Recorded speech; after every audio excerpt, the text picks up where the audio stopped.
Bibel sagt. Die Bibel sagt.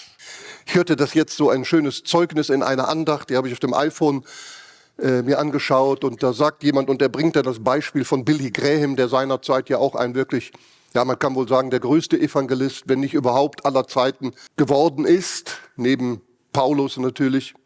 Und der hatte auch immer so seine Fragen mit der Bibel. Er hat nicht daran gezweifelt, aber er hat doch so seine Fragen und Fragezeichen gehabt.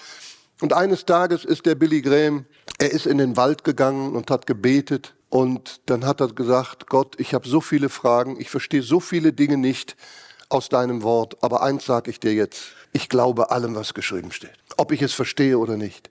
Ich glaube allem, was geschrieben steht. Und er sagt, er ging wie ein neuer Mensch aus dem Wald.